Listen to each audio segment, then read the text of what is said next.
بسم اللہ الرحمن الرحیم۔ محترم خواتین و حضرات، خداوند قدوس نے جن بھائی بہنوں کو حج کی سعادت سے بہرور فرمایا ہے، یعنی امسال وہ لوگ حج بیت اللہ کی تشریف لے جا رہے ہیں، انتہائی خوش قسمتی اور خوشی کا مقام ہے۔ میں ایسے سارے بہن بھائیوں کو مبارکباد پیش کرتا ہوں اور درخواست کرتا ہوں کہ آپ لوگ حج میں جانے سے پہلے حج کے اہم مسائل سیکھ کر جائیے، اور کوشش ہو کہ علماء کرام کی مجلسوں کے اندر جہاں پر حج کے مسائل سکھائے جا رہے ہیں وہاں شرکت کیجیے۔ اسی سلسلے کی ایک کڑی آئندہ پرسوں یعنی اتوار کے دن 5 جون کو مسجد اقصی پترے والی مسجد درگاہ روڈ بھونڈی کے اندر ظہر بعد سے 2 بجے سے لے کر عشاء کی نماز تک انشاءاللہ یہ تربیتی پروگرام چلے گا، جس میں حج کے مسائل سے واقف سمجھدار ذمہ دار علماء کرام قرآن و سنت کی روشنی میں حج کے مسائل کی تربیت دیں گے۔ خاص طور پر میرے بڑے بھائی حضرت مولانا سید محمد طلحہ صاحب قاسمی کا خصوصی خطاب ہوگا۔ تقریباً 2:30-3 بجے سے عصر تک یہ نظام چلے گا۔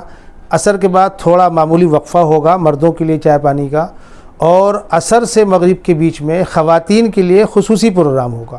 یوں تو خواتین پورے پروگرام کا حصہ ہوں گی، لیکن عصر مغرب کے بیچ میں صرف اور صرف خواتین کے اہم نازک مسائل پر 1 گھنٹے کا خطاب انشاءاللہ میرا ہوگا۔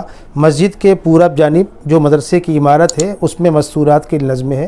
پھر مغرب بعد آخری نشست ہوگی، اس میں مرد اور خواتین سب شامل ہوں گے۔ مرد حضرات مسجد میں ہوں گے، خواتین سامنے کی عمارت میں ہوں گی۔ آخری خطاب بھی حضرت مولانا محمد طلحہ صاحب قاسمی کا ہوگا۔ اس کے بعد باہر سے آئے ہوئے تمام مہمانوں کے لیے کھانے کی خدمت کا نظم ہے۔ پھر عشاء کی نماز ہوگی، پھر مہمان روانہ ہوں گے۔ میں درخواست کروں گا امسال حج میں جانے والے سارے ہی مرد و خواتین سے، اور جو حضرات حج کے مسائل کے سیکھنے کے سلسلے میں فکر مند ہیں، ان کو اس سے دلچسپی ہے، مرد و خواتین وہ بھی آ کر شرکت کر سکتے ہیں۔ خاص طور پر عصر بعد کی مجلس میں شہر کی ذمہ دار خواتین جو خواتین میں بیانات کرتی ہیں، ان کی تربیت کرتی ہیں، مسائل سکھاتی ہیں، وہ ضرور شرکت کریں۔ عورتوں کے خصوصی مسائل کو سنیں، سیکھیں، سمجھیں، اور بہنوں کو سمجھا کر صحیح حج کرانے کی کوشش کریں۔ اللہ تبارک و تعالی آپ تمام لوگوں کو حج مبارک فرمائے، اور ہماری دعائیں نیک تمنائیں آپ کے ساتھ ہیں۔ میں آپ کا بھائی مفتی محمد حذیفہ قاسمی، خطیب مسجد اقصی بھیونڈی۔